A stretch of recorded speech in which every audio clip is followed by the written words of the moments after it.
everybody. We're so glad that you're here with us for this really special event of the Glenbard Parent Series. It's not very often that we highlight a particular age group like this, but when I heard about Phyllis's book, I knew that this was a really important guest that we needed to welcome to the Glenbard Parent Series. I've always said that the Glenbard Parent Series is for this age group. And it's a bit of a challenge when we say this is the Glenbard Parent Series, since Glenbard is a high school, but I can't emphasize it more strongly. GPS is for the age group that we're going to be discussing tonight. And my hope is that by coming here to this program, you'll see the value and you will be ahead of the game and you will come back again and again. And you will let people know that GPS is here for everyone. GPS is free. Welcome to all. Homeschool, parochial school, public schools, anywhere. Everyone is welcome. So please help us spread the word. If you're a social media person, let everybody know. So thank you for that little plug that I like to share with everybody. So my name is Gilda Ross. I organize the Glenbard Parent Series. I'm so excited about a distinguished panel of questionnaires who will be joining our author, Phyllis Fagell. So the format this evening is such that I will make a few remarks about upcoming programs. For example, Phyllis is speaking tomorrow at noon for school staff. Anybody is welcome. Those of you that are parents, let those of your the school staff in your child's school know about this event tomorrow. She'll be speaking at noon. The link can be found on our website, glenbardgps.org. Workshop is called How to Bring Out the Best in Students ages 9 to 15 in a Pandemic. Also coming up is another workshop for staff with John Duffy on January 27th at 7 p.m. John Duffy will be speaking to parents, understanding your child's stressed, depressed, and amazing adolescence. And in looking at his book, he also directs his remarks to preteens as well. And then at noon, he's doing a workshop. Next week, we have a special event, again, a railroad safety panel. We have a psychologist who will be on the call, as well as several safety experts. So please share all of these opportunities in your community. Thank you so much. So Mike Fumagalli is our Assistant Director of Teaching and Learning for Glenbard. I'm going to turn it over to him and he will introduce Phyllis and our distinguished panel of questionnaires. Go ahead, Mike, take it away. Wonderful, thank you so much, Gilda. Hi, everyone. Thank you for joining us this evening for tonight's Glenbard Parent Series event. I am privileged to introduce first our distinguished series of panelists before I turn it over to Phyllis. But joining us this evening, we have some of not only great friends of mine, but dear colleagues and wonderful educators in the local community as part of our sender districts to Glenbard. We have joining us Meredith Hagans, the principal from Marquardt Middle School in District 15. Joe Williams, the superintendent of Queen Bee District 16. Steve Dively, principal at Hadley Junior High in District 41. Mr. Scott Stellick, the principal at Glen Westlake Middle School in District 44. Kim Price, the principal at Glencrest Middle School in District 89. And David Hill, superintendent in District 93 in Bloomingdale. So I'm privileged to introduce to you tonight Phyllis Fagell. Phyllis has worked in both public and private schools with students in grades kindergarten through 12th grade. She currently works as a full-time school counselor for Sheridan School in Washington, D.C., and provides therapy to children, teens, and adults in a private practice at the Chrysalis Group. Phyllis is the author of the best-selling book, Middle School Matters, and a well-respected journalist. She's a frequent contributor to the Washington Post, focusing on counseling, parenting, and education. She also regularly appears on national television and in national print media. Phyllis attended Dartmouth College, the Medill School of Journalism at Northwestern University, and Johns Hopkins University, where she earned her master's in counseling. She lives in Bethesda, Maryland, with her husband and 3 children who range in ages from 18 to 11, and we are delighted to welcome her to the Glenn Bard Parent Series tonight. Welcome, Phyllis. Thank you for being here with us. We are so excited for all that you have to share with us this evening. Welcome.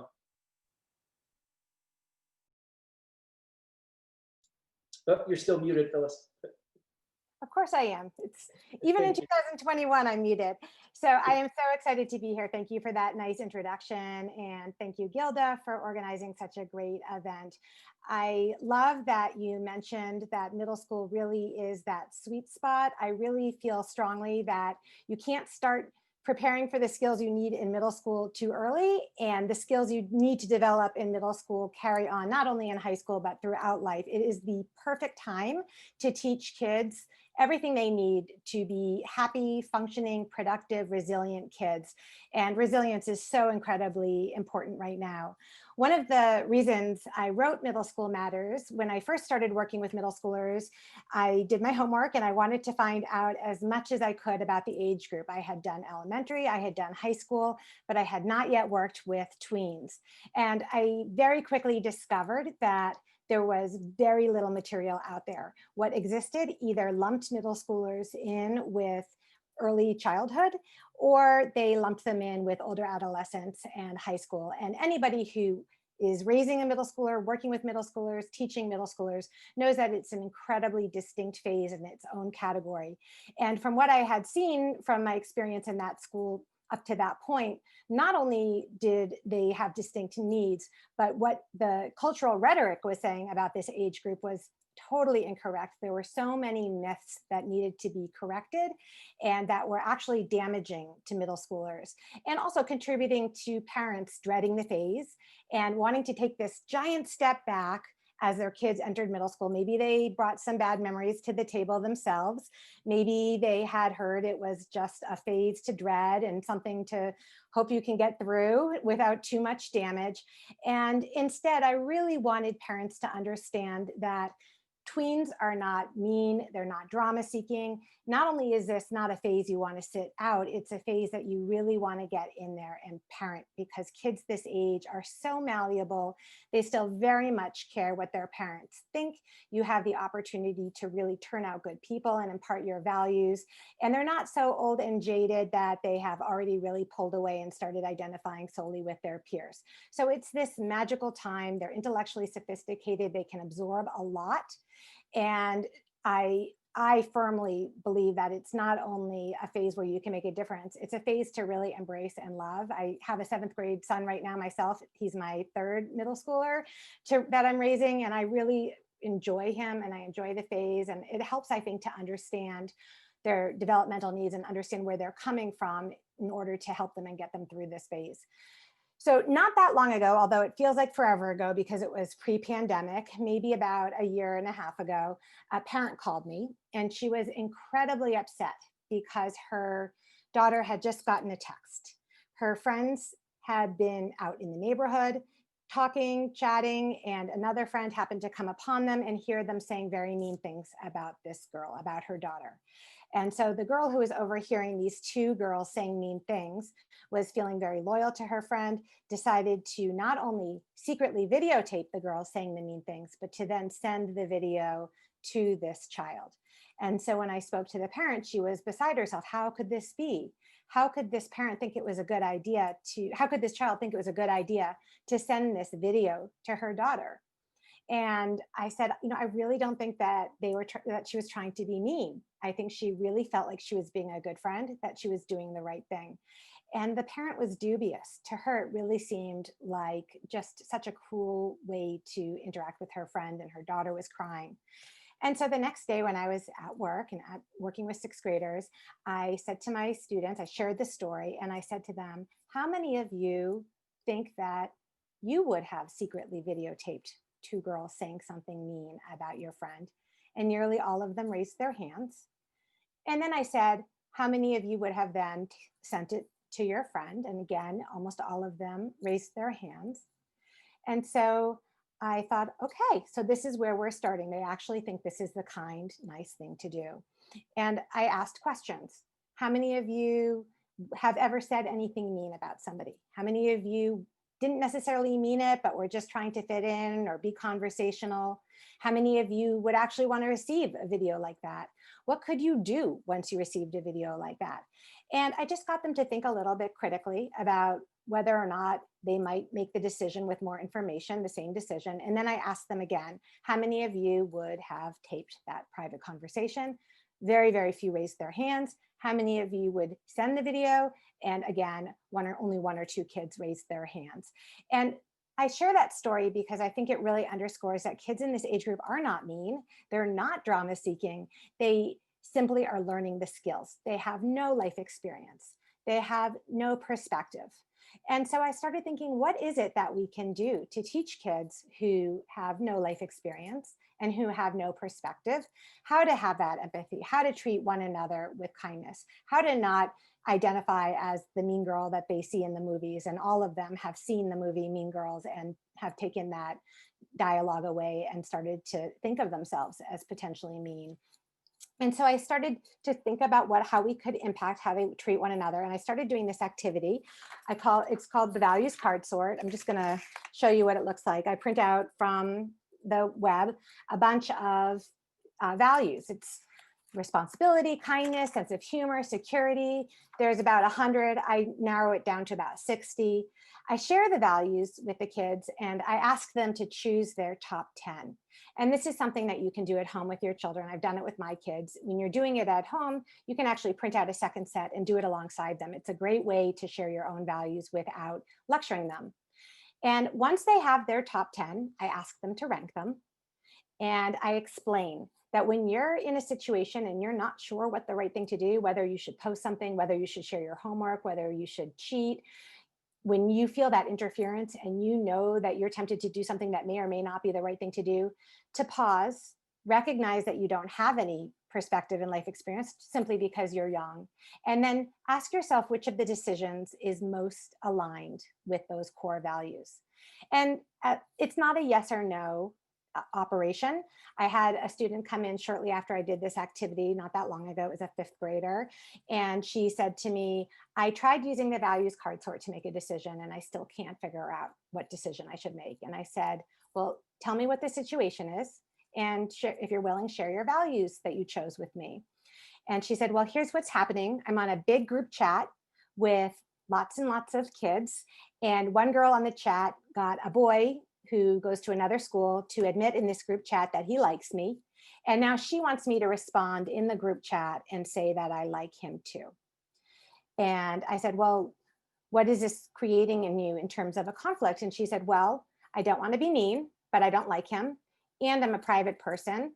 And I don't want to share this with all of these people. But I also don't want to fight with this girl who's going to keep harassing me until I say something. And I said, well, let me see your values. And I immediately understood why she was having trouble, because she had chosen peace, and she had chosen privacy, and she had chosen honesty, and she had chosen kindness. And so they were in direct conflict with one another. If she kept her privacy, she might have conflict with this girl who was pressuring her.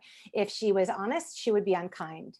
And so I asked her to think through what decision might best align given those constraints with her values. And she thought about it and she said, you know, I think what I'm going to do, and what she did in fact do, was write that boy privately, separately, in a new text and say, I really like you as a friend, but I'm just not interested in going out with anyone right now. And when the girl came back, as she predicted, and pressured her to admit that she liked him and to at least share with her what she was planning to do, she said, you know, I handled it my way because I'm private. And she had the confidence to share it in that way because she had a framework for making those decisions. And so helping kids figure out how to make decisions is going to help them navigate this phase, and also helping them see themselves as a good person. This was probably 5 or 6 years ago. I was in my office in a very large middle school where I worked at the time, and an 8th grader, she was about 14, came in and she was just outraged. And she handed me a list of names and she said, you have to do something. They're tormenting. And she named this other girl. And I was really struck at the time by the fact that she had come to me, not only to report that someone was being mean or that a group of kids were being mean, but also that it regarded a child who she wasn't friends with. Kids tend to overestimate social risk, and they are very unlikely to report when they see something that's not quite right, but they are especially unlikely to report if it's not somebody who they care about personally. And at the time, I thought, I think this girl must be really secure. I was a relatively new middle school counselor at the time, and I thought, maybe maybe there's something just supernaturally secure about her, and she's comfortable in her own skin in a way that other middle schoolers are not. And now, with the advantage of hindsight, many years later, I realize I was absolutely 100% wrong, because every single middle schooler is insecure. Every single middle schooler is vulnerable. And what was different about that particular child is that she was confident that she knew right from wrong. And not only did she know right from wrong, she was impervious to other people attacking her or coming after her, because that sense that she knew right from wrong not only propelled her to stand up for someone else, it made her less of a target. She was much less likely to be willing to accept mistreatment from anyone else. And I think that has a lot of transferability right now to the pandemic. We want kids to be resilient, and seeing yourself as strong enough to do the right thing, knowing how to make decisions are such huge components of resilience. And if I look back at Middle School Matters now, and if I look back at the skills that I chose to highlight, I wondered when I was reviewing it not that long ago if I would have made different calls or chosen different skills to highlight given the pandemic for right now. And I really wouldn't change a thing. I would only emphasize certain categories.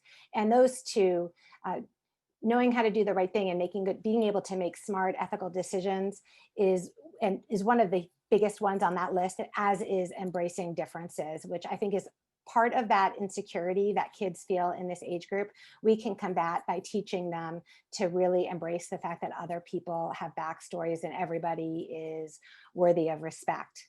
So I want to go through, I know I have about 10 minutes before we switch over to questions, and I wanted to go through the 10 skills over the course of the evening, but I wanted to start by highlighting one in particular, and that is make good friend choices. And right now, everybody is in such a heightened state of sensitivity, and they're not sure where they fit in. They're not sure if the friends they had pre-pandemic will be there when they come back. That's true whether they're virtual or if they're in person in a hybrid fashion. They might not be in the same cohort. It's harder to read social cues behind kids' masks. And I have been really talking to kids about taking their friends where they come. Not that long ago, a boy came to me. He said he was miserable. He felt like his friends had left him behind. And I was actually already planning to talk to him when an older girl came to me and said, you need to talk to this boy. He's really in a bad place. He feels really left out. And I said, I'm actually planning to talk to him this afternoon. And she said, can I come? I want to help.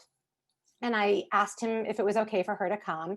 And she came, and she actually brought a couple of other friends with the boy's permission. And while he was sharing with me how miserable he was and how left out he felt, these girls were filling the chat with their text numbers, with reminders that they were his friends and they were there for him.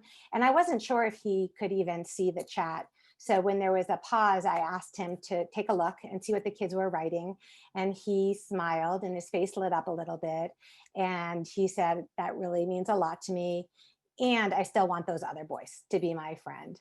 And I think as parents, as adults, it's really can be excruciatingly hard to watch a kid feel rejected, to feel like they've been cast aside.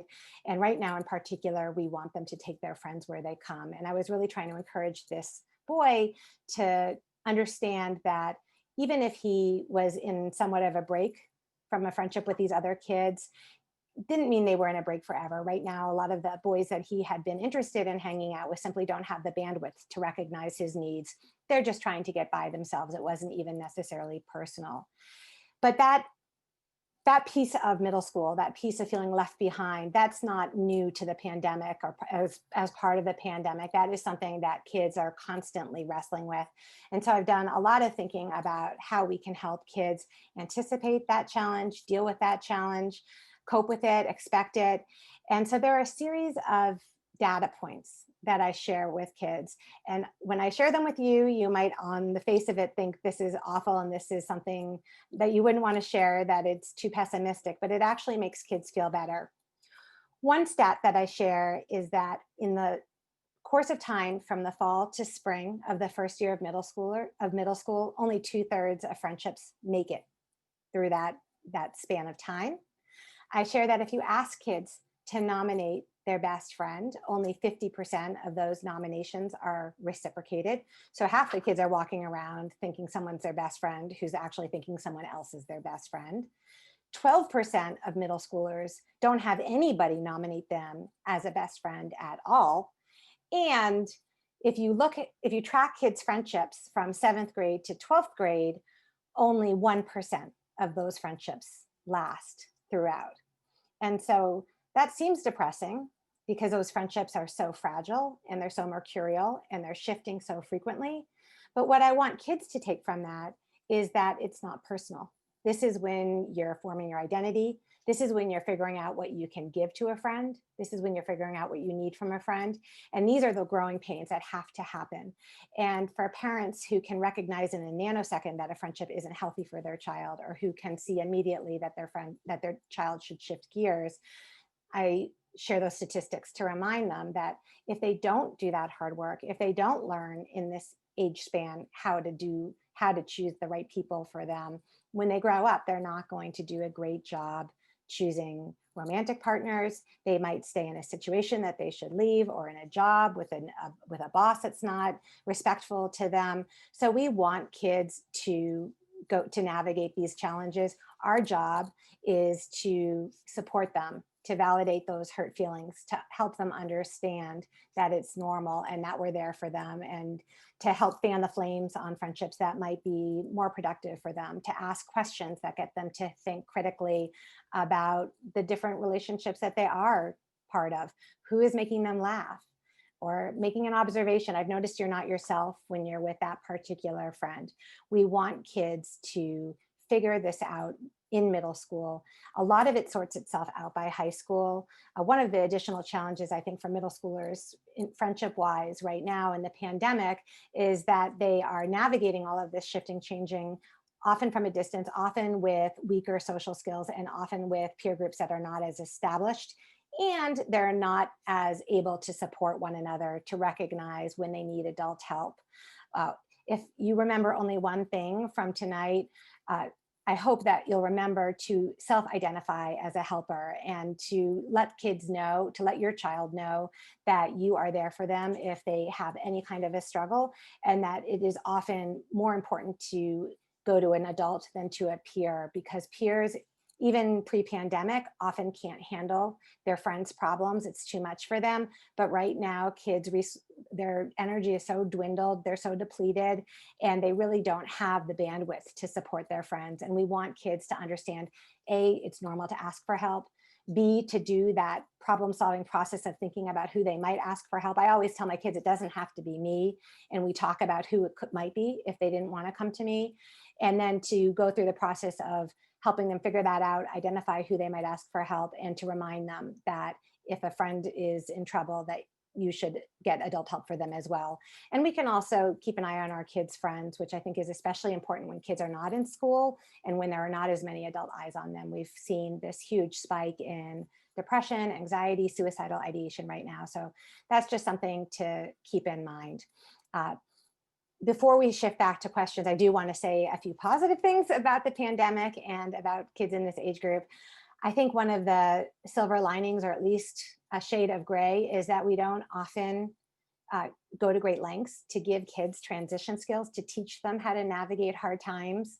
And I think that right now we have no choice. I often have to remind myself as a parent, even as an educator, as a counselor, that our job is not to shield kids from discomfort. Our job is to help them recover when they experience discomfort, when they experience disappointment.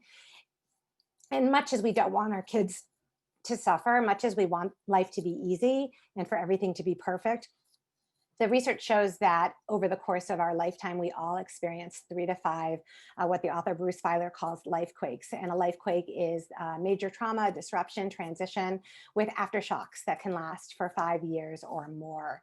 And so there's no question that right now our middle schoolers, our tweens, all of our kids are experiencing a life quake. What's unusual is that we are all experiencing it at the same time. And so really helping kids figure out what it is they can take from this, what kind of skills, what kind of insights.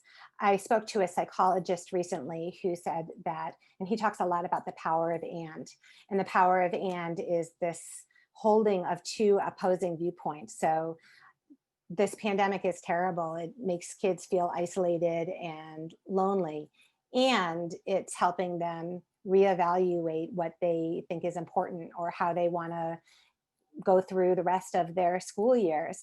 And so the psychologist shared that for him, many of the teens and tweens that he had been meeting with suddenly realized that during the pandemic, they came to this realization that they had been totally judging themselves based on their academic success. And everything they had been doing was a resume builder or geared towards some greater long-term goal.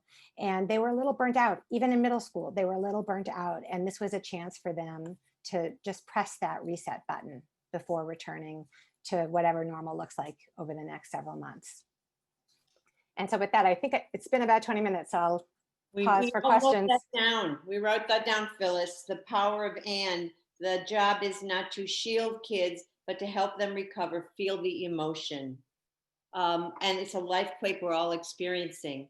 Thank you. We'll take us a break here with a question. Dr. Joe Williams, who's superintendent, District 15, Queen Bee. Your question, please, sir. Thank you, Gilda. Yeah, I'm Dr. Joe Williams. I'm the superintendent of Queen Bee School District 16 in Glendale Heights.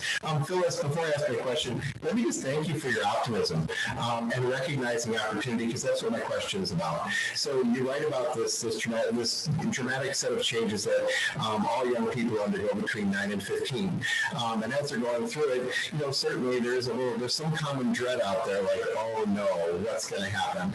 But I really appreciate how you've kind of taken this as an opportunity. So you write of this period of time as an opportunity for parents to connect and help build character and confidence in their children. Tomorrow, you're going to speak to our teachers. Now, they're parents too, many of them, but that's not what we pay them to do. We pay them to teach school. So how do you translate that common sense optimism to our teachers when you have kind of limited time to talk to them? How are you going to do it? That's a great question. And I think that we have to remind teachers that our students are only going to do as well as they're doing. We know that there is emotion contagion. We know that if parents are not doing well and they're not taking care of themselves, if teachers are not doing well, if they're not taking care of themselves, then students are going to suffer. And that's why community is so important right now. And that's why that partnership between home and school is critical. And I'll give an example for how I try to spread that emotion contagion in a positive way to help the positive emotion spread through a social network. This was a few weeks ago. I was walking into a classroom. I teach health and wellness, and I walked into a middle school classroom, and it's hard enough to teach kids simultaneously in person along with the kids on the simulcast. And you have to repeat everything for the kids in the room so that or for the kids on the screen so they can hear the kids who are in the room. You have to talk really loudly. And then you have all of the technological challenges that come along with it. If you're trying to share video, if you're trying to share slides. So it's already hard enough. And you also have the masks. And I walked in this particular day, and it was the day the school had installed what was called an air shredder. And an air shredder is not your normal little air purifier that's like yay big. An air shredder is like a water heater. It's as tall as the room, it's wide, and it sounds like a tornado running through the room. And I'll be honest, I walked in and I heard it and saw it, and my instinct was to cry because it was just too much. There was so much else going on, and the emotions overtook me, but I tried to keep it in check because we know that emotions are contagious. And at that moment, I looked across the room and I saw an 8th grader, and she was starting to cry. She was feeling it too. And I knew I had to turn it around because otherwise no one's going to learn anything. No one ever learns anything when you're stressed. And I leaned on humor because to me, humor is the magic that is so necessary. Middle schoolers love to laugh. They love to be made to laugh. They actually love to make other people laugh even more than they like to be made to laugh. But I looked at the shredder, I looked at the kids, and I said, who is our new student? He's super rude. and we need to give our new rude student a name. And so we held a contest. We lost a few minutes of instructional time, but we held a contest, and I got a sticky note and I wrote the name on the sticky note, and we stuck it on the rude new student, who is Rude Tommy, and it changed the mood in the room. But it had a secondary effect, because our teachers are the ones who are moving. Our kids are staying still. And so as I was leaving, and I think it was the music teacher who was coming in, I saw her see the shredder. I saw her face change. She had almost the same reaction that I had had. But before I could say anything, the kid said, "Have you met our new rude student? Do you want to know his name?" And she laughed. And so that is how emotions spread through a social network. So this is a time where everybody is struggling. There's nobody who's doing especially well. And so we have to help one another. We have to add levity, to add humor, to acknowledge that it's hard. And I think that's an anecdotal answer to your question. Thank you, Phyllis. Sure. Meredith, take it away.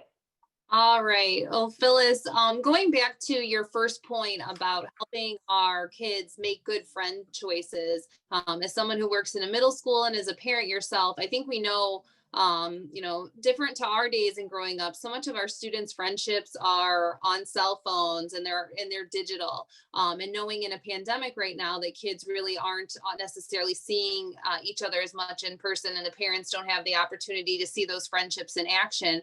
What advice do you have for parents and even educators, for us with students with constant access to cell phones and stuff, to make good friend choices digitally? And what advice do you have for parents even to monitor that? Like, what's your go-to advice in like your counseling and role and all of that for parents and educators? So I think parents have to know their child. So if you're the parent of an extrovert, you want to be paying extra attention to what your child is doing online, because their social needs are not getting met in the way that they are accustomed to. And as a result, they are the ones who are pushing the envelope a little bit more to drum up drama, to get attention. It's not that they're trying to be mean. Again, I really want to dispel the myth that middle schoolers are mean. What's happening, in my opinion, is that they are trying to get attention. And you have to up the ante sometimes to get attention, especially if you don't have a lot in common to talk about because you're not having common experiences during the day. And so those are the kids that you need to pay particular attention to.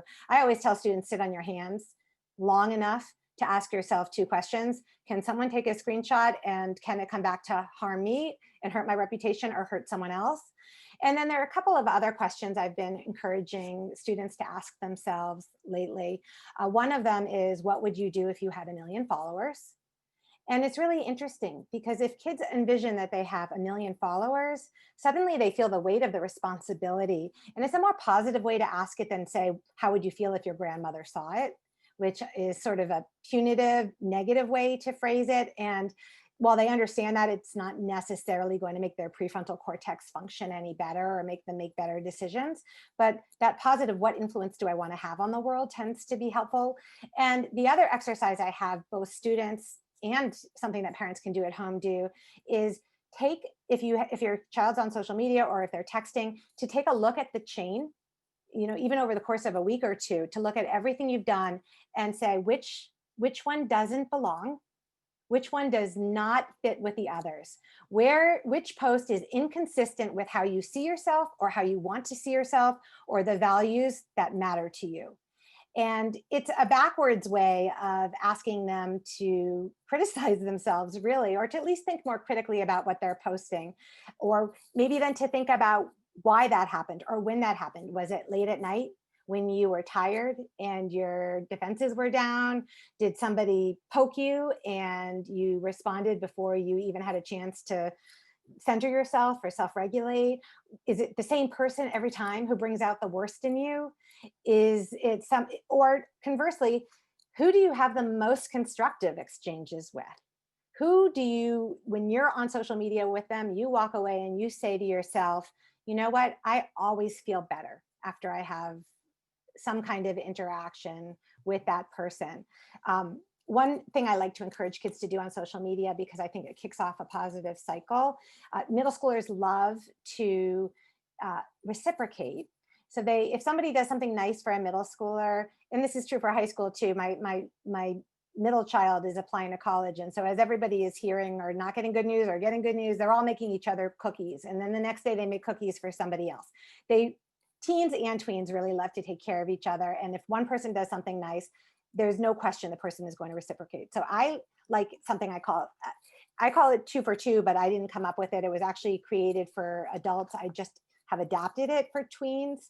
And 2 for 2 is this idea that when a friend does something that is admirable, maybe they wrote letters to people in a senior center, or maybe they won a track meet, or they were a star in a play, or they were doing scenery for a play. Anything that they do that is not about selfies, appearance, party pictures. When they do something that they're proud of, or you can tell they're proud of, to post it on 2 forms of social media, assuming you're on 2 forms. So maybe you send out a snap and you put it on Instagram.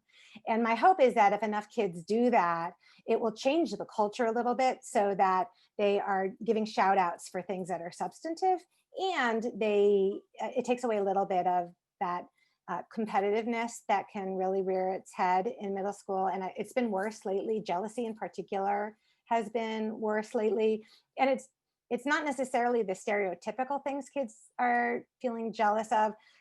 It's not that, oh, somebody made the travel team, or somebody is better looking. It's someone has a trampoline and I don't, or somebody has better Wi-Fi, or somebody got a puppy, or someone has a sibling. One day I had one child say they were jealous of someone because their parent was at home with them all day. And before the working parents get nervous, within an hour, I had another student tell me they were jealous of the kids who didn't have a parent at home with them, hovering over them and telling them what to do all day. So there's no winning as a parent. Let me just put that out there too. So there's no winning. So you may as well just kind of roll with it, but recognize that kids are having more jealousy right now, I think is important. Good question, Dr. Williams. You are the and she is the principal of Marquardt Middle School in Glendale Heights. Thank you so much for that. Thank Steve you. Lasky, you are as the principal of Hadley at District 41. Do you have a question? I sure do. Thank you, Gilda. Hi, Phyllis. Hi. Hey, as a middle school educator for many years, we've seen social emotional learning in our schools. We've partnered with parents, frequently to try to bring understanding and again, some sort of programming or learning in our school to meet the emotional needs of those tweens that we're talking about. I guess I'm looking for, if you have any key ideas that you could share with caregivers or staff about social emotional learning, like what's effective in schools, just because I know that communities and school districts, we spend so much time talking about it and resources and planning it. Boy, if there's a silver bullet out there, we'd love to hear it. You know, the best silver bullet that I can share is to put the kids in charge. And I'll explain what I mean by that. So I don't use any canned curriculum.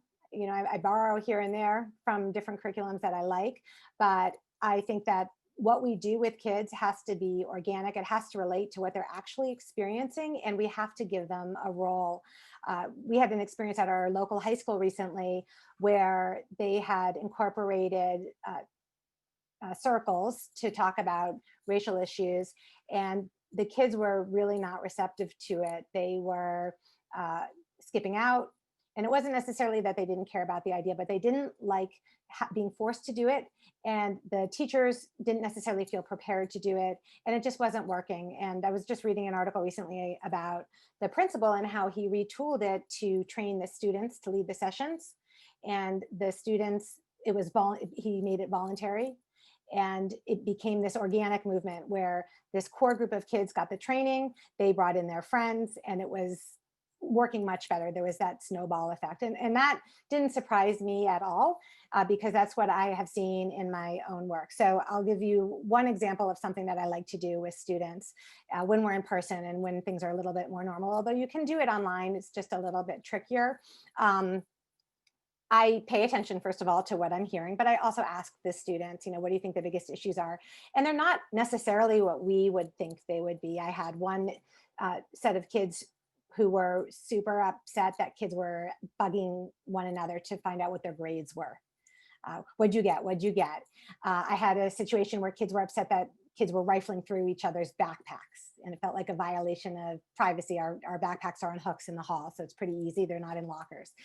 So I would not have picked those two things. That's why I use those as examples, but they were big issues for the kids. And so I first asked for 2 volunteers because I didn't want to kick this process off with forcing anyone to do it. I said, do I have 2 volunteers to lead a discussion about some of the issues as they come up in the year, and we will rotate unless you're completely unwilling. And so I had 2 kids choose which of the issues they wanted to talk about. Then I had them come meet with me. They came up with 3 guiding questions that they were going to ask their peers. And then they came, we sat in a circle. I think getting them out of their chairs when we can, when things are normal, is really, really helpful. We sat on the floor and they asked the guiding questions and everybody participated. I try to take a back seat and not play a leadership role. I'm there to offer support and to make sure it's respectful.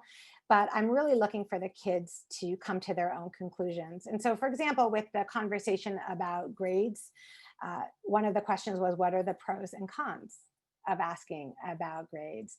And so many things came to light. One kid said, I don't do that well in school, and so I'm embarrassed when kids ask me for my grades. Another one said, I love sharing my grades, even if they're bad, because it's fun for me and I don't care that much. Another person said, I always do well, but I'm always stressed out. And when people ask me about my grades, it makes me feel tense. And I don't want to focus on that, on what I'm doing in that way. And we went through all of it. And at the beginning of the conversation, the kids leading the discussion said, how many of you think it's okay to ask one another questions? And they asked the same question at the end. And what's interesting is to see the movement, to see the kids who are changing their minds along the way. And one of the secondary beauties of doing it that way is that you're also teaching critical thinking skills. You're teaching kids to adopt other people's perspectives. They're really hearing from their peers, and they care a lot more about what their peers say than about what I say. And it happens in a way that is not lecturing. And so if you want a child to do something, the fastest way to ensure they don't do it is to tell them to do it. If you want them to do it, the best way to get them to do it is to have them come to the conclusion on their own. So I'll throw my own 12-year-old under the bus right now as an example. He was complaining that he had a headache. And I knew that he had a headache because he was spending 24/7 on a device. And he was able to get away with spending more time on a device than I would have liked because I'm working and I can't supervise him every second of the day. That's just the reality. And I can't micromanage him throughout life anyway. I need him to be able to make some good decisions for himself. And what I really wanted to say to him was, maybe it's because you're on your cell phone or your computer all day long. And instead I said, and it showed I had to exercise a lot of restraint. You have to exercise more restraint with your own children than you do with students. I said, I wonder what that's about. What's different? What's happening in your life? What is your life? Tell me what your day looks like. And we sort of walked through it. And by the end, he said, maybe it's because I'm on a screen. And so I couldn't believe it, but we got there. I'm not sure how much time he stopped spending online, but he at least had his own internal motivation to get offline a little bit more. So throwing it back to the kids is the number one way to teach social emotional learning. The second thing I would say is that you have to establish trust first. And so kids in middle school assume that they don't have each other's backs often. And so I spend a lot of time trying to help them prove to them really that their friends do care about them. And one of my favorite ways to do that is to do a reciprocity ring. And this is an activity that, again, I borrowed from adults. Adam Grant uses it when he's working with business professionals. I had to adapt it because middle schoolers have different needs, obviously. But the way it works is that you give every kid, I was looking to see if I have an index card right here, but I don't. You give every kid an index card and you ask them to write on the index card something they need or want but can't do for themselves. So it can be as basic as a book recommendation or as personal as I'd like to talk to someone else whose parents are divorcing, or however they're struggling. I don't set boundaries around what they do, but what I do tell them is, don't put your name on it, because I don't want this to be about people helping their friends. And so then I have them put the index cards down on the floor. I do this I just literally have them spread them out on the floor. You can do it on tables too. And then I say to the students, and again, you have to adapt this for pandemic times, but I say to the students, I want you to walk around the room and I want you to look at the problems or the needs of your classmates. And if you think you can help, and this is one of the adaptations I have to do for middle schoolers, and if you'd be willing to help, even if it's the person you hate the most or think is a giant annoying pain in the neck, put your initials on the index card. If you wouldn't be willing to help anyone in this room, don't put your name on any index card. And then I collected the index cards. And the first time I did this, I was really nervous that there would be kids that no one wanted to help, that there would be somebody whose index card was empty. And so I said, if anyone's card is empty, I haven't looked at them yet, but if anyone's card is empty, talk to me, talk to your advisory teacher. We will figure out a way to get you the support you need. Don't despair. And then I started going through the cards and I said, pay attention because I don't know whose card belongs to who. And some of them were pretty basic, like, what's a good TV series that you like, or I need help with math. But most of them were actually fairly personal, like I feel like I can't speak up in class and I would like some help speaking up in class, or I feel like everybody thinks I am X way because I was like that in 5th grade, but I've changed and I want to know how to change my reputation. I mean, some of them were actually fairly deep. And as I went through them, they all had initials on them. Oh, and I also asked them to write me too if they couldn't help, but they were in the same boat, because I wanted to normalize the problems. And all of them had a bunch of initials, a bunch of me toos. And then I got to the last one, and the last one said, I'm not putting my name on this, but I know everyone's going to know who I am as soon as you hear my problem. And my problem is that I have no friends and no one likes me, and I could use some help. I could use a friend. And I looked at the back, and every single kid in the room, even the kids I think they wouldn't have expected to be kind, they all felt for this child, and they all put their initials on the card. And I could see the homeroom teacher in the room crying a little bit. I was like tearing up a little bit. And when we were all done and I was ready to leave, a few kids came up to me and they said, can I look at the cards and find who said they would help me? And 2 of them actually got a Sharpie and wrote the initials of the kids who were willing to help on their arm. It meant that much to them. And so that was a way of proving to them and establishing that trust before you're trying to help them teach each other, talk to one another. They need to understand that they have each other's backs. I can't emphasize that enough. And then the last piece I will mention with help with the social emotional learning is to recognize that every kid has different needs. And so I think it's a mistake. As much as I do go in and do health and wellness, I try not to have it be this separate curriculum, because a lot of kids just want to focus on school. And I've seen this even more right now with the pandemic. I saw it I'm in DC. I'm in DC right now. And so right after the Capitol events, when we came back to school, obviously we had to address it. And obviously we had to give kids a space to talk about it, but they all wanted to address it and talk about it and process it in different ways. So I had one student who, she was Black, her family had been talking about this ad nauseum at home, and she just wanted to focus on science. She didn't want to lose a whole day to this.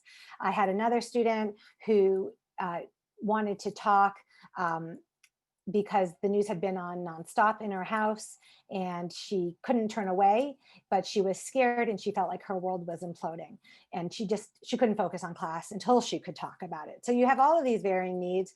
And so often what I find is more helpful than coming in and doing a full social emotional lesson is to have lots of people, math teachers, administrators, counselors, everybody starting out their lessons or their interactions with an open-ended question or with some kind of inquiry that gives them an opportunity to take the emotional temperature. What word best describes your mood on a scale of 1 to 10? How are you feeling? If you have, I've known teachers who've used clotheslines where it's somewhat anonymous because the mood is on the front and their name is on the back. And then go back and see who said that they were really struggling or who said that their mood was a 0, and check back in with them and give them a little bit more, as opposed to just having it be this standalone unit. So that was a long-winded answer. Well, you're giving us a hint too of some of the things we'll be talking about tomorrow at noon. Yes. Everybody's welcome. So let's get back to it. Some important information for parents, Phyllis. Yes. Okay. So, as we're talking and I'm thinking about the 10 skills, which is what the book is about, and thinking about how they apply right now, I want to make sure everybody is leaving with some concrete strategies. That's something as a school counselor that I recognize parents want. They want sentence starters. They want things they can do in the moment if their child isn't doing well, or if they're struggling, or if they're not getting off the couch because they're a little bit depressed. And that is one of the skills, which is emotion regulation, and being able to center yourself, being able to recover. All of those skills are really important. So I'm going to go through some of my favorites, not just for now, but in general. One is to challenge kids off kilter thoughts. And I think this returns to that concept of realistic optimism, the power of and. We want to make sure that as kids are talking to themselves, that they are telling themselves things that are balanced. We tend to be meaner to ourselves and more critical of ourselves than we are of friends. Middle schoolers in particular are mercilessly self-critical. So, and I happen to have my magnetic dartboard right here. I use a magnetic dartboard to explain the concept of having thoughts that are reasonable, that are realistic, that they're not all or nothing, that they're not catastrophizing, that they're not filtering out the positive. And I say your thoughts are a lot like hitting the bullseye. When you throw the magnetic dart at the dartboard, you're not going to get a bullseye. Your thoughts are not necessarily going to be smack dab in the middle of the board. But what you don't want is for them to be off on another wall altogether. And parents can ask questions when you hear words like always or never, or really extreme words like she hates me, just to get them to think a bit more in a more nuanced way. One exercise I like to do with kids is the maybe game. And the maybe game is simply asking them to come up with 5 alternative explanations. So if someone didn't invite them to a party, they have to come up with 5 alternative explanations that are not, she hates me and I'm never going to have friends again. And the key part is that they don't have to believe the alternative explanations that come up with. And going back to the idea of humor, even if there's a really silly one, like aliens abducted me and I abducted her and that's why she didn't invite me, are fine. The idea is to get them to start practicing thinking flexibly, to have that cognitive flexibility, to imagine alternative scenarios, because the more they practice that skill, the easier it is for them to imagine something that isn't quite as doom or gloom.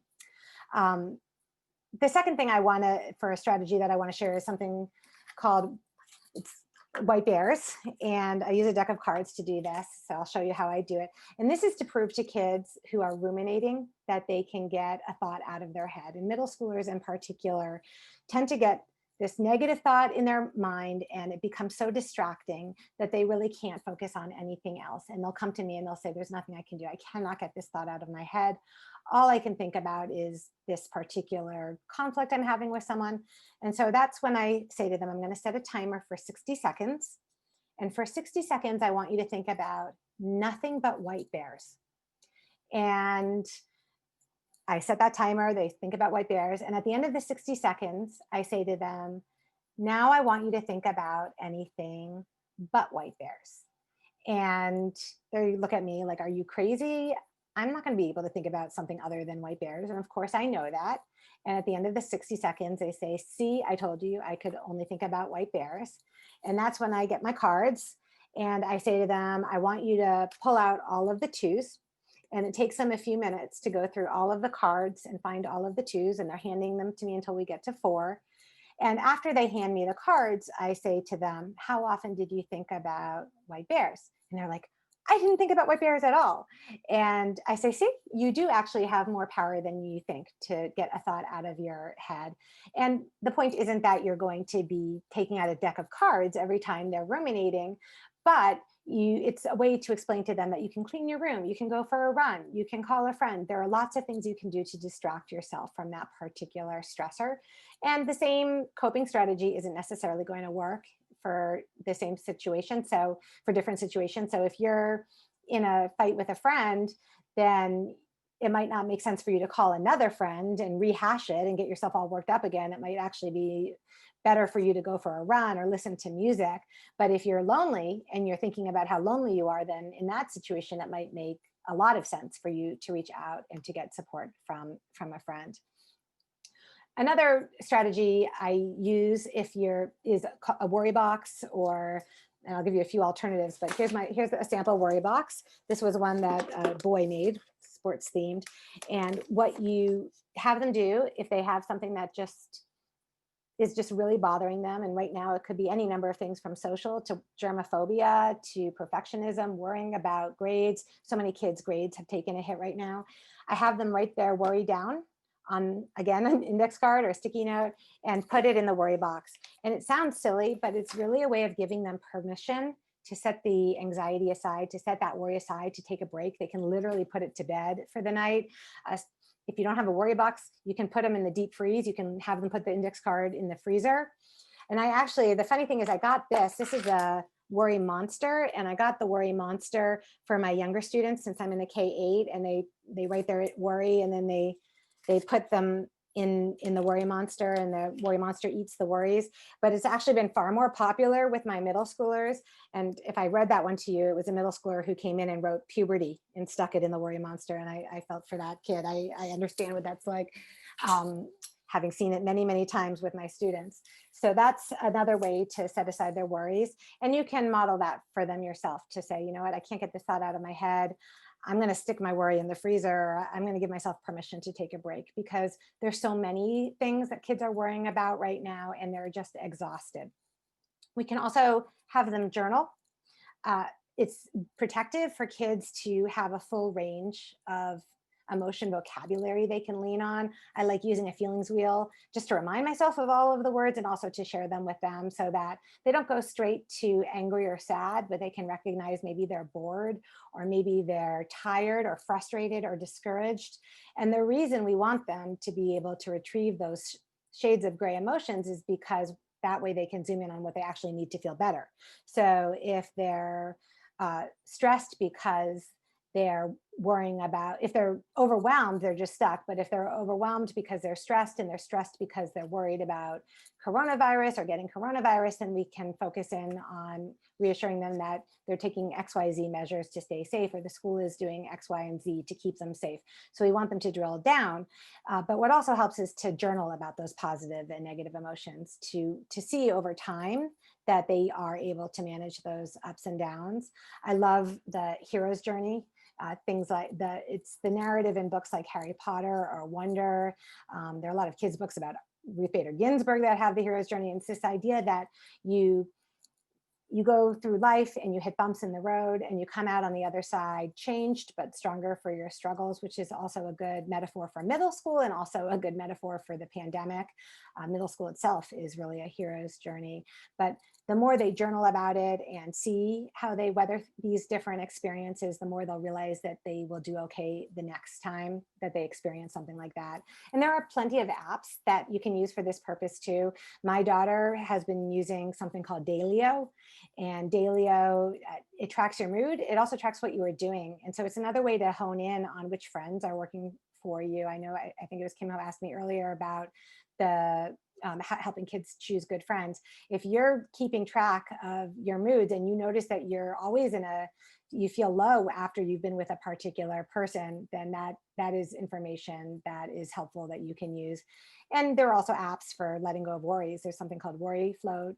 There's a Mood Meter app that also helps kids identify their emotions. And I don't know how we're doing for time, but I want to share one strategy that works really well for middle school boys in particular. And this is good at home, and it's good in the school setting. If you have younger kids, it works for them too. So at first I explain to kids that you have your prefrontal cortex, which is the part of the brain that, and I do this not when they're already upset, but at some other time, the part of the brain that's responsible for logical thinking, for feeling rational, for empathy, for self-compassion. And then you have the back of your brain, which is your amygdala, your fight, flight, or freeze. If you're operating from your amygdala, you feel like you're in danger, you're not in a good place, you're not making good decisions. But what's really cool is that the brain is like a light switch. So your amygdala and your prefrontal cortex can't be firing at the exact same time. And I explained to them that you can actually turn on your prefrontal cortex. And there are a lot of ways you can turn on your prefrontal cortex. One of them is retrieving language. And so what I do is I we'll throw a ball at a kid and they instinctively catch it. And I'll say, let's throw it back and forth 100 times or see if we can get to 100 without dropping it, but we have to count as we do it. And so having to retrieve the numbers, the language for 1, 2, 3, 4, 5 actually can help them calm down, and it's fun and it's relationship building. You can do that even with something called object awareness. So I have a kid grab something, any object, and I use this a lot for kids with test anxiety, kids who freak out at the beginning of a quiz, the mere word assessment, they have a hard time, state testing, any kind of testing. I'll tell them to bring an object into the room, and before they start taking that test or that quiz or that assessment, to come up with 3 words to describe it. If they have nothing on them, they can look at an object in the room. And again, they're just retrieving that language. There are a lot of other mindfulness strategies. They can pace and count their footsteps. They can focus on a specific sense. But we want to be building kids' coping toolbox and giving them lots of language, lots of tools, and lots of evidence that they can manage those feelings. How are we for time, Gilda? Good. That's good, Phyllis. Very good. Okay. All right. And we're going to try to take, when we finish these 3 questions, we're also going to try to answer a couple of questions from the chat. Okay. Up now, we have the principal of Westlake Middle School, Scott Stellick. Will you take it away, Scott? Yep. Thanks, Gilda. Phyllis, thank you so much. I loved everything that you said about setting values, both with students and then parents also setting those same values. It's a simplistic activity, but one that really holds a lot of weight. And I think it's easy to facilitate between teacher and students, or even, parent and child. Do you have any advice of how you get, these friend groups, when we're talking about, choosing good friends? How do you get friend groups without, Scott the principal or Scott the teacher or Scott the dad to facilitate those conversations amongst one another? Meaning, how do you help kids make friends? Kind of organically be able to, have those value conversations so that you don't get into those conflicts. Got it. So one of my other favorite strategies to do, and this is not between kids, but I'll get there in a second. This is another exercise, kind of like the values card, but a little bit more informal than the values card because it's more conversational, but you can do it as a class. And I think anytime we're doing something with a class, we're modeling for them how to do it with one another. And every year, it seems, there's at least one point in the year where someone uses the word gay as an insult. It's one of those, perennial things that comes up in middle school. And there's a school of thought, it's called Inoculation Theory. It's a researcher, Josh Compton at Dartmouth College. And inoculation theory is this idea that you can help people, you can inoculate people against bad choices the same way you inoculate someone against a virus. And it's kind of neat because what you do is first you preview a scenario. So I'll use gossip as an example because I'm thinking of something that would come up between peers. And you have to first share why it's going to be tempting. And then I'll get back to the gay as an insult, how I use that one. So gossip, you're going to want to gossip because everybody likes having the best story. And we're really talking about the interference. What's going to get in the way of them making the right choice? Everybody wants to have the best story at lunch, at the lunch table, online. You feel powerful when someone shares something and they can contribute to this discussion. Why is gossip so compelling? Is all gossip bad? Not all gossip is necessarily bad, but going through why you're going to want to be why you're going to have the urge to spill somebody's secret or to spread a rumor or to share something that you shouldn't share.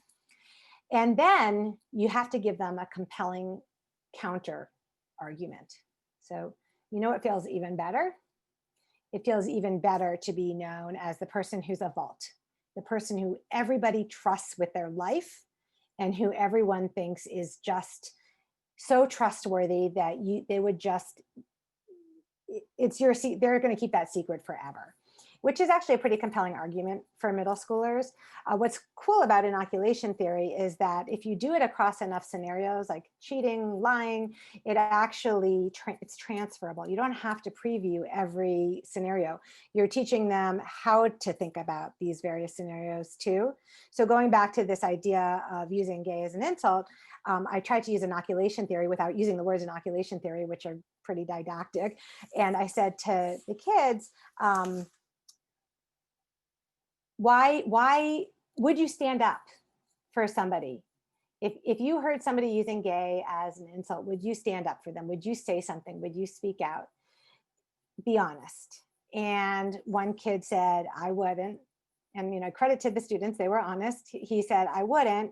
And I said, tell me more.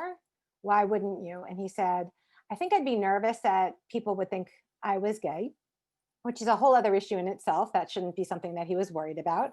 And then he said, another kid said, I would worry that I would be targeted, or people would be like, why are you mixing in? Because the person saying it isn't that nice and I just don't want to get involved. And then I said to them, and this is a bit of a twist on the whole inoculation theory, but I said, what would you think about a person who you saw stand up and say something in that instance? And somebody said, I would think they were a good person. Someone else said, I would think they're pretty strong, courageous, and that they don't care what other people think. They're strong enough to not care what other people think. They just say what they feel. And it was this aha moment in the room. Like you could see the light bulbs going on that, you know, middle schoolers overestimate social risk all of the time. It's how they're wired. It's why it's so hard for them to talk when they're on Zoom. Without all of the cues, you don't know if someone's going to take a screenshot and share you doing something embarrassing. I mean, there's so many reasons that kids are nervous about being on camera, but we want to be helping them think about this in a different way. And my hope, you know, I can't control what they talk about with one another, but what I do hear is when they come back and they're talking to me about something that happened and they're relaying the conversations, I can hear what I've been talking about with them come back. Like, I knew I wasn't at the core of the drama. I'm like, oh, that's my language.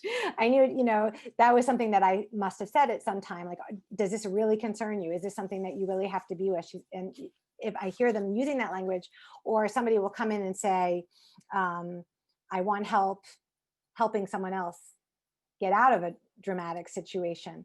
And so we're modeling for them, we're teaching them, we're helping them think critically, we're giving them the tools to work through these scenarios so that when they're in the situation, and helping them get in touch with their values, so when they're in those scenarios, they're hopefully making good decisions. And, you know, going back to the girl from many years ago who stood up for someone she didn't even know, the more we can help them see themselves as strong enough to do the right thing, the more they're actually going to do the right thing, and the more their peers will follow suit. I'm hoping that's contagious too. They're still going to make mistakes, and then those are learning opportunities. I think it's really critical that we never shame a middle schooler. We always have to give them a path back to being a good kid, because if we stop at the point where we're saying that was really mean, they're paralyzed. They're paralyzed in that shame. We have to have that third step. You know, the first, we can validate. I can appreciate why you might have made that decision, because you wanted to impress someone, because you were afraid that you would look like an idiot, because you didn't want your teacher to know you didn't understand, or you didn't want to disappoint your parents. The next step is, here's why it's wrong, or here's why it's not okay. And then that third step is, so what can we do to make this right? How can I help you? And then circle back to make sure they followed through, and to praise them for following through, because that's where middle schoolers get in trouble. They know when they've messed up, but they need a lot of help fixing it. They really often don't know how. Yeah, thank you, Phyllis. Kim Price is the principal of Glencrest Middle School at D89 in Glen Ellen. Kim, you're up.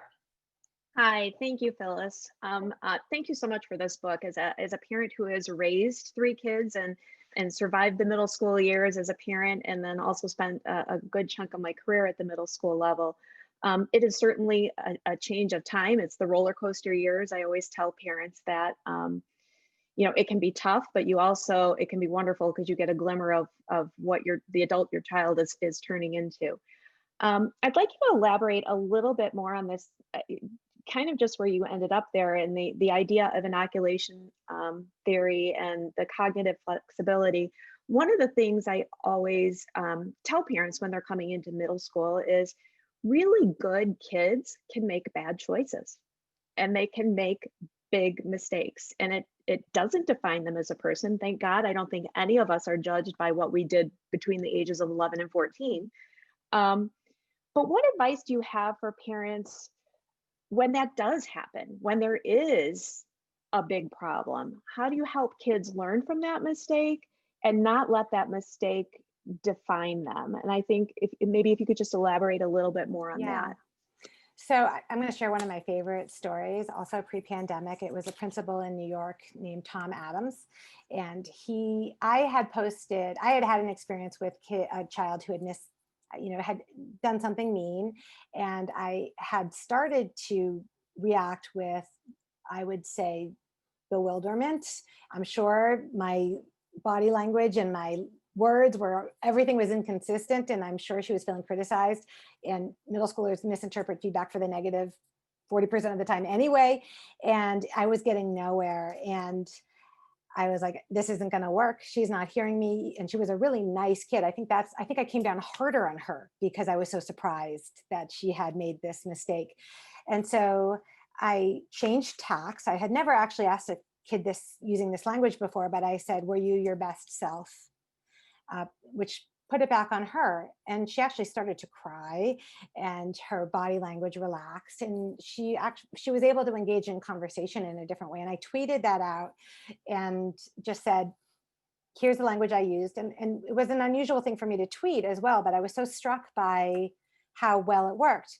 And a few days later, I got a direct message on Twitter from this principal, Tom Adams, who I did not know, who said, you don't know me, but I want to tell you that I used your strategy, and here's what happened. And he had been in the lunchroom, and two 8th grade girls came running up to him, and they said, Mr. Adams, you have to come quick. And they mentioned a boy. He and his friend just humiliated our friend. And the principal said, what happened? What did they do? And what the boys had done is, earlier in the day, one of them had said to her that the other boy liked her and that he was going to ask her out. And in this way that middle schoolers know exactly where they fit in the social hierarchy, this was a kid who she knew was not somebody who would typically ask her out. It was someone she would have wanted to ask her out, but not somebody who he was more popular. And so she didn't believe it. Really, she wanted to believe it, but she didn't really believe it. But when she went to the lunchroom later in the day and she was in line, sure enough, that kid asked her out. And ordinarily, she probably would have thought he was messing with her. But because this other boy had primed her to expect it, she actually took it at face value and said yes. And she started walking back to her table. And by the time she got back to her table, she could hear the boys and their entire table laughing at her, and realized very quickly that it had been a setup, and she was just inconsolable. Tom Adams, saw red. He told me he hauled the boys into his office, and he was ready to let them have it, and started to let them have it. And then he took out his computer to take some notes. And the last time he had been on it had been the night before. And my tweet was still up that he had read the night before. And he had been talking to them and getting nowhere. And he was like, you know what, I got nothing to lose. So he took a deep breath, tried to get himself in a calm place, and then said, were you your best self? And it worked for him too. The boys let down their guard.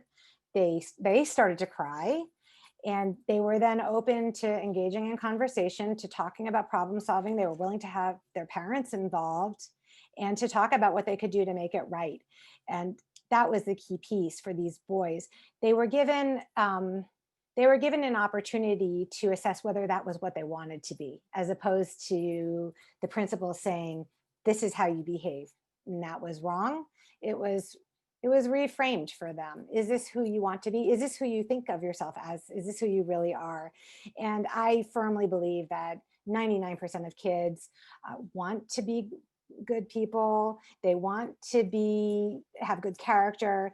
And when they make these kinds of mistakes, it's because of that interference. It's because they want to be popular. It's because they want to impress someone. It's because they want to make someone laugh. And so we need to reel them back in, kind of the inoculation theory thing. Who do you want to be and how can I help you get there? Thank you so much. I'm writing this down. Reframe, get yourself into a calm place, make sure the timing is right. Our next questionnaire, distinguished, is the superintendent of District 93 in Bloomingdale, David Hill. Phyllis, thank you so much for providing us with this event this evening. I want to commend you on sharing your experiences, your passion, your energy, and your expertise. It's really been very meaningful for me. We try so hard, our middle school staff does, to try to build agency with our students, which is we all know kind of relates to ideas like student voice, choice, those kinds of areas. Do you have any tips, ideas, experiences on how to help us build a sense of student agency for our kids? Yes, and I think that is critical right now because everybody feels so powerless. The recipe for stress is novelty, uncertainty, threat to ego, and loss of sense of control, the NUTS acronym. And so the antidote really is to give kids back a sense of control, to give them that agency. So, this week, one of the things we had our students do after the attack on the Capitol was to have them write personal notes to our carpool officer who had been working on the Hill that day and who had been working in the Capitol, Officer Robinson. And it gave them something to do with that energy, something that they felt that they could contribute. And I think that that's not only key for helping them be positive contributing members of the school community, but also for resilience. And so I think we need to think outside the box about the kind of responsibilities we give to students and give them far more than we would intuitively or instinctively give them. Put them on the teacher interview committee. Have them be a student member of the board, even if that's not something you typically would do for that age group.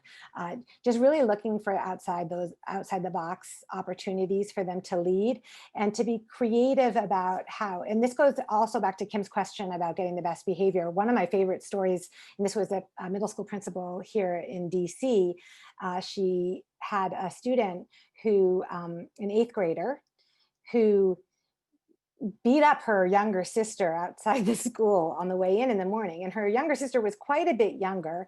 And it's a big public school. And to everybody else walking in, it looked like she was beating up like a younger student in this school. They didn't know it was her sibling. Not that that makes it okay, but it made it even worse that these kids felt unsafe, watching this older, scary middle schooler hitting this much younger student. And so the principal, the consequence for this girl was that for the next 2 weeks, she had to greet the younger students nicely, hopefully, as they walked into the building in the morning to, give them a fist bump, say good morning, and have them walk in. But what was really interesting is that the girl who had this consequence at the end of the 2 weeks, she felt such a sense of pride, and it was so meaningful to her to have this job that she asked if she could do it for the rest of the year. And so it really empowered her. And I share this story in my book about a middle school principal. This guy was a middle school principal for 40 years, which 40, which seems, I can't even imagine being a middle school principal for 40 years, but he had a group of misbehaving 6th graders, and they were constantly getting referred to the main office. And so he created a tech squad, and he taught them he had the tech teacher teach them how to use the really expensive, complicated lighting and tech equipment in the auditorium, which was something that you would only probably want to entrust to somebody who was very responsible and who was probably not getting referred to the main office. So it was counterintuitive. And he got them outfits, all black outfits that said Tech Squad in fluorescent glow in the dark lights. And those kids once they were on that tech squad, they never were referred to the main office again because they had that sense of purpose. So I think looking for any way to help kids feel respected, to help feel, and this is also true for parents talking to students. You want to talk to kids as if they're a little bit older, a little bit more mature than they are. And, they'll rise to the level of your expectations. So always, if you give respect, you get respect. Thank Very- you. That's great. Michael, do you have a question or two from the chat before we say goodnight? I do. There's just a couple. Both of them are around a similar nature, and then I also have just one question to add quickly as well, Phyllis. The first is from the chat. We have a few members of the audience wondering if you have any recommendations on where to locate some of those values that you talked about, doing that exercise with 100 values or 60 values. Do you have any recommendations or places where parents could easily find a list of those sorts of things where they could print them and make cards? Yes, if you put values card sort into Google, you will actually get the list. What I was showing you was, all I did was print them out and cut them up. They look like this. They're just, each one has, so this one says caring, to take care of others. I just printed them out, cut them up, I laminated them and cut them into squares. So I just made them myself. At home, you can have 2 sets. At school, I don't tell them my values, so I just do it for them. But one other tip, if you do print out the values card sort, and you can ignore all the directions that come with the values card sort, that's a whole activity in and of itself, but go through them and choose 60 or so. Several of them, many of them are not that suited to middle schoolers anyway, so you can remove them, but choose about 60. 100 is a lot to get through with middle schoolers. Thank you, Phyllis. And then I have one final question for you. I've been interested in this throughout the evening and listening to you speak and thinking about the context of the pandemic. And I have an almost middle schooler, not quite a middle schooler, but an almost middle schooler. And I, in my own experiences, have kind of oscillated from like smothering him educationally, right? And micromanaging him and like micromanaging every single thing he does. And then I've also swung the other direction to saying like, well, I'll only intervene, when there's a fire to put out.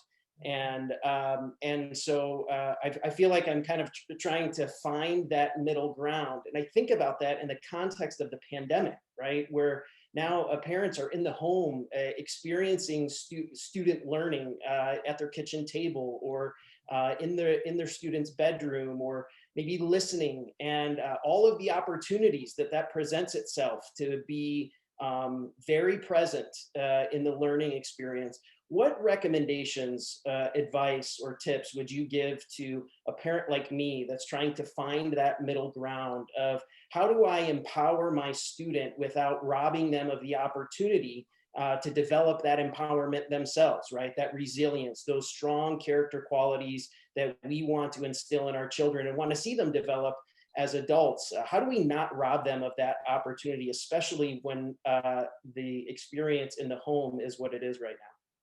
So, I actually break it down in a very concrete way. A parent's job is to make sure that their child has a quiet, uncluttered place to work, that they have all of the equipment they need to be successful. They have their pens, they have their sharpeners, maybe headphones if they need to be able to turn out the background noise of a sibling or a dishwasher nearby.